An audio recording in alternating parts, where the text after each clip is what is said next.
Augusto já veio aqui no podcast, foi um dos episódios mais vistos, inclusive, ficou ótimo. E o Flávio ele é um exemplo de um cara que tomou crédito para empreender em uma época de juros até mais altos do que os juros de hoje e deu certo.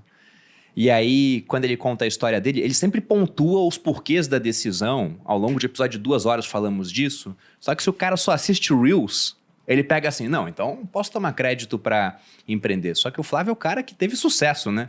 Enquanto você tem centenas de milhares de outros que fizeram a mesma coisa e não tiveram. Só que esses não ficam famosos, não sentam num podcast para contar a sua história.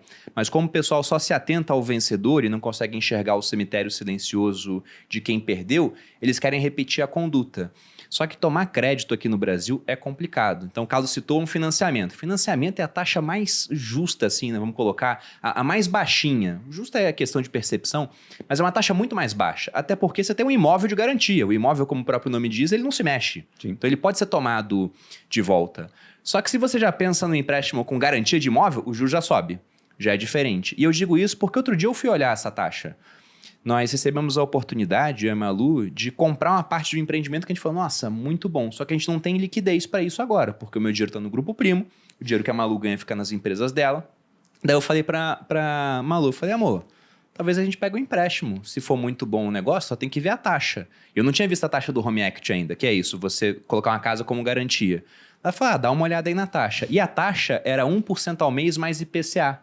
Eu falei, esse negócio vai ficar em 20% ao ano. É absurdo. Eu falei, não dá pra fazer esse tipo de coisa. Não teve como fazer, por melhor que fosse a oportunidade. Só que se o cara não faz conta, ele pensa, nossa, mas é só 1% mais IPCA.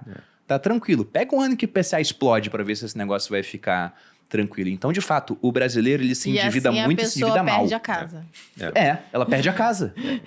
Ela perde a casa por falta de planejamento. Que foi entregue como garantia, Empenhor a casa. Eu perguntei pro Bruno, você quer penhorar a nossa casa? Ele, não é isso. Aí eu falei, é isso, né? Era isso no final. No fundo, vocês não estão assumindo um grande risco porque não estão tomando esse empréstimo para sobreviver, mas sim para manter a oportunidade. Mas a grande maioria das pessoas recorre ao empréstimo para conseguir manter um estilo de vida que talvez deixou de ser compatível com a renda que tem, com a realidade que tem. Se você tem um apartamento, uma casa comprada para uma realidade em que 2 pessoas estavam bem empregadas, estáveis, pré-pandemia, e um dos 2 perdeu renda, perdeu emprego, aquela realidade tem que ser revista. O planejamento começa pelo redesenho do estilo de vida. Tem uma lógica que é muito poderosa, né? Que as pessoas acham que a gente vai dar dicas de como continuar fazendo as coisas, mas com mais economia. Vou economizar um pouco no plano de assinatura de TV, no telefone. Não, a gente propõe uma mudança no onde a pessoa vive para poder aumentar os gastos com qualidade de vida. Mas qual que é a lógica? Porque você está indo para uma casa diferente, você está indo para uma sociedade diferente.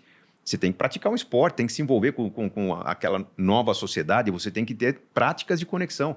Então, vamos radicalizar o enxugamento do imóvel para aumentar a verba para sair de casa, para estar com os amigos, visitar a família, compensar o desconforto que vem dessa sensação de perda que tem quando uma sugestão de redução do carro ou da casa é feita. Então, tem uma lógica, de novo, comportamental, em que a gente tem que dar o prêmio no curto prazo para que a pessoa colha algo melhor no longo prazo. Deixa eu comentar o tema do IPCA, que é bem interessante, porque há pouco tempo, né, surgiu a possibilidade de você fazer o financiamento do imóvel. Quanta gente se estrepou com isso, né? Corrigido pelo IPCA. Aí eu me debrucei sobre o IPCA, falei, tá, difícil a gente imaginar como vai ser a economia daqui para frente. Mas vamos olhar o histórico do IPCA? Vamos tirar a condição antes do Plano Real, porque aí, de fato, né... Aí, tem nem o que comparar, né? Elimina, vamos pegar a economia estabilizada com o Plano Real, e aí tinha momentos de IPCA ali a 20%, vamos eliminar esses 20% também, que são os outliers, e vamos ver qual que é essa volatilidade do IPCA, ou seja, quanto que o IPCA oscila.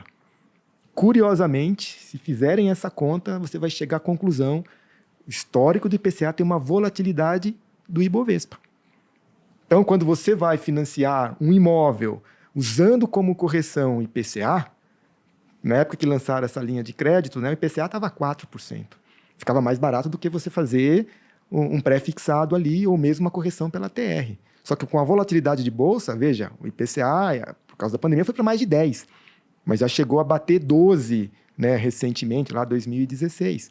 Então, isso que você colocou, o 1% até não é nada, porque é o previsível. Mas o IPCA, que é o imprevisível, como você bem colocou, Bruno, pode te surpreender e você pode perder o bem. Acho que a Malu aí, né, Malu?